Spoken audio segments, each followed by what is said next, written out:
तो अब इस चैप्टर को आगे बढ़ाते हुए जो अगला टॉपिक हमें डिस्कस करना है उसका नाम है ऊष्मागतिकी के नियम, लॉज ऑफ थर्मोडायनेमिक्स।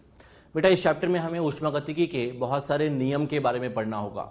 सबसे पहले हम पढ़ेंगे ऊष्मागतिकी का शून्य नियम, फिर आएगा प्रथम नियम, फिर आएगा द्वितीय नियम और फिर आएगा तृतीय नियम। तो 1 बाय 1 इन नियमों के बारे में हमें पढ़ना है। बट इन नियमों को शुरू करने से पहले एक सेंटेंस हमेशा लिखा जाता है और बोला जाता है, वो ये है कि ऊष्मागतिकी नियम मनुष्य के अनुभव पर आधारित हैं, इनके लिए कोई औपचारिक प्रमाण नहीं है। मैं इसे वापस रीड कर रहा हूं। ऊष्मागतिकी नियम मनुष्य के अनुभव पर आधारित हैं, इनके लिए कोई औपचारिक प्रमाण नहीं है। जैसे फॉर एग्जाम्पल जब आप कोई टीवी में सीरियल देखते हैं तो टीवी के सीरियल को शुरू होने से पहले एक डिस्क्लेमर दिया जाता है कि इस धारावाहिक के सभी पात्र काल्पनिक हैं और इनका जीवित व मृत से कोई संबंध नहीं है। वो एक डिस्क्लेमर वहां दिया जाता है।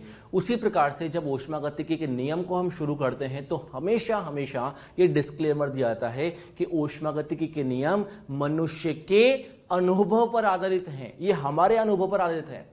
ये हम क्या फील करते हैं, आप क्या फील करते हैं, केवल इस चीज पर आधारित है। इनका आज तक कोई प्रूफ नहीं मिला, इनका कोई प्रूफ नहीं है, इनका कोई औपचारिक प्रमाण नहीं है। चलिए शुरू करते हैं ऊष्मागतिकी का शून्य नियम। इस ऊष्मागतिकी के शून्य नियम को हम तापीय साम्य का नियम भी कहते हैं। क्या है ये ऊष्मागतिकी का शून्य नियम? इसका सेंटेंस सामने लिखा हुआ है, इसे मैं पहले रीड करूंगा। यदि दो निकाय ए व बी किसी तीसरे निकाय सी के साथ तापीय साम्य में हैं, मैं वापस पढ़ रहा हूं इसे। यदि ए व बी निकाय जो हैं, ए और बी दो निकाय हैं, किसी तीसरे निकाय सी के साथ तापीय साम्य में है।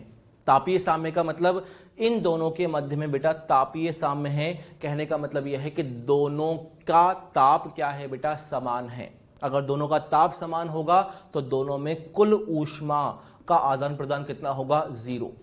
उसी प्रकार से अगर बी और सी भी आपस में तापीय साम्य में हैं, तापीय साम्य में है मतलब दोनों का ताप का क्या है बेटा, समान है, तो क्या है ये नियम, तो निकाय ए व बी भी परस्पर तापीय साम्य में होंगे।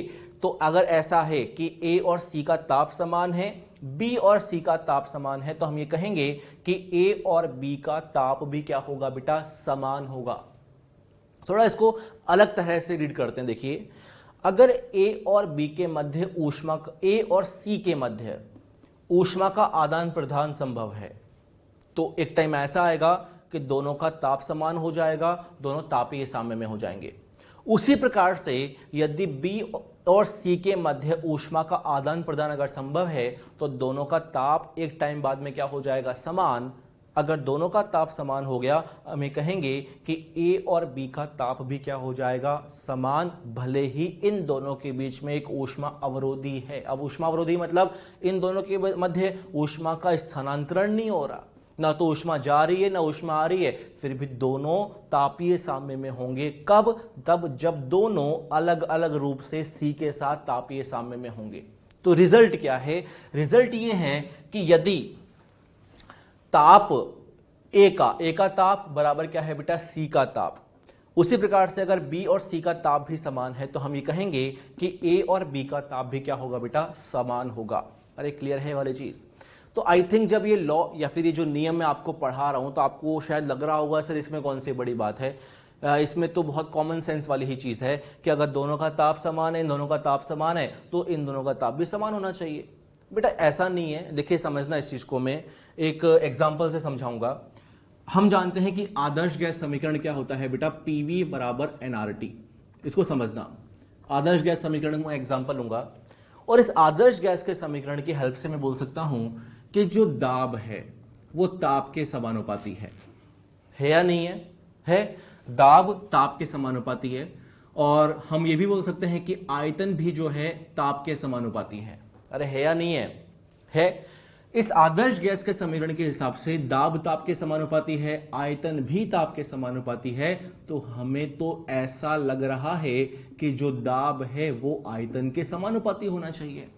अगर दाब ताप के समानुपाती है, आयतन ताप के समानुपाती है, तो क्या होना चाहिए कि दाब जो है वो आयतन के क्या होना चाहिए, समानुपाती। नहीं, हम जानते हैं ऐसा बिल्कुल भी नहीं होता, बल्कि होता तो यह है ना कि दाब जो है वो आयतन के क्या होता है बेटा, व्युत्क्रमानुपाती होता है। तो कहने का मतलब अगर ये दोनों ताप के साथ समानुपाती हैं तो ऐसा जरूरी नहीं है कि ये दोनों आपस में समानुपाती हैं। हाँ, ये चीज वैलिड हो गई किसके केस में बेटा, ताप के केस में। यानी कि ये जो चीज है ये कभी कभी तो सही है और कभी कभी क्या है बेटा, गलत है। और क्योंकि ये चीज इस केस में सही है तो ये एक नियम बन गया, एक रूल बन गया, एक लॉ बन गया। अरे बात समझ में आ रही है क्या? तो ऐसा जरूरी नहीं है कि ये हमेशा ही सही होता है, क्योंकि ये चीज यहां पर सही है इसलिए इसको हमने एक नियम बोल दिया, और वो क्या है बेटा, ऊष्मागतिकी का शून्य नियम। अरे क्लियर है वाली चीज? चलिए अब देखिए, यहां पर हो सकता है कि आपके मन में ये बात आ रही हो कि सर ऊष्मागतिकी का शून्य नियम क्यों नाम दिया ऐसे, इसको प्रथम नियम द्वितीय नियम से क्यों शुरू नहीं किया, शून्य नियम देने का क्या कारण है इसका? देखिए हुआ ये था कि जब ऊष्मागतिकी की डिस्कवरी हो रही थी, ऊष्मागतिकी के बारे में साइंटिस्ट बता रहे थे, तो ऊष्मागतिकी का सबसे पहले प्रथम नियम आया था। वो क्या है हम आगे पढ़ेंगे। फिर ऊष्मागतिकी का द्वितीय नियम आया, और जब प्रथम नियम और द्वितीय नियम आ चुका था उसके बाद में शून्य नियम आया। ये जो शून्य नियम है ये ऊष्मागतिकी के प्रथम नियम व द्वितीय नियम के बाद में आया, और इस शून्य नियम से हमें ताप जैसे महत्वपूर्ण प्रॉपर्टी के बारे में जानकारी मिलती है। ताप बहुत महत्वपूर्ण है बेटा इस चैप्टर के लिए, क्योंकि इस चैप्टर का नाम क्या है बेटा, ऊष्मागतिकी। ऊष्मा का एक जगह से दूसरे जगह पर स्थानांतरण। अरे बेटा, ऊष्मा एक जगह से दूसरे जगह पर कब प्रवाहित होगी, तब जब ताप में अंतर होगा। हम जानते हैं कि ऊष्मा उच्च ताप से निम्न ताप की ओर अपने आप प्रवाहित होती है।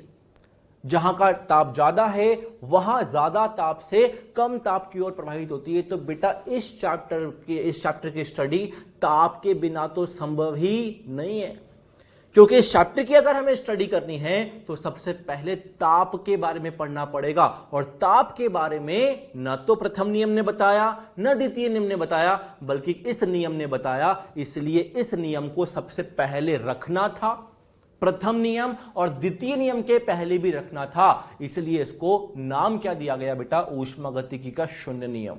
मैं इस चीज को वापस समझा रहा हूं, मैंने जो सामने लिखा पहले से रीड करूंगा। यह नियम ऊष्मागतिकी के प्रथम व द्वितीय नियम के बाद दिया गया था। अब यह तो नहीं था ना बेटा कि प्रथम नियम का नाम बदल दो, द्वितीय नियम का नाम बदल दो और इसको प्रथम नियम नाम दे दो, ये तो बहुत फेमस हो चुके थे। तो नाम बदलने के बजाय ये उचित समझा गया कि इसको शून्य नियम नाम दे दो, सबसे पहले आ जाएगा। और सबसे पहले क्यों जरूरी था, क्योंकि यह नियम ताप जैसे महत्वपूर्ण गुणधर्म के बारे में जानकारी प्रदान करता है, जो ऊष्मा के प्रवाह की दिशा के बारे में बताता है। बेटा ताप ही तो है जो ऊष्मा की दिशा के बारे में बताएगा कि ऊष्मा यहां से यहां जाएगी या फिर वहां से यहां जाएगी। अरे हम जानते हैं ऊष्मा कहां से कहां जाती है, उच्च ताप से निम्न ताप की ओर जाती है। इस चैप्टर की स्टडी बेटा ताप के बिना संभव ही नहीं है। टेम्परेचर ताप ही तो है जो ऊष्मा के प्रवाह के बारे में बताएगा। अरे क्लियर है? मेन जो बात है वो इतनी सी है कि अगर दोनों तापीय साम्य में हैं, ए और सी, बी और सी, तो ये भी आपस में तापीय साम्य में होंगे। इसे हमने शून्य नियम क्यों दिया ये मैं आपको समझा चुका हूं। ताप का इंपॉर्टेंस क्या है ये मैं आपको समझा चुका हूं। ऊष्मा गतिकी, ऊष्मा का प्रवाह तापांतर के कारण संभव है। अंडरस्टूड है बेटा ये चीज?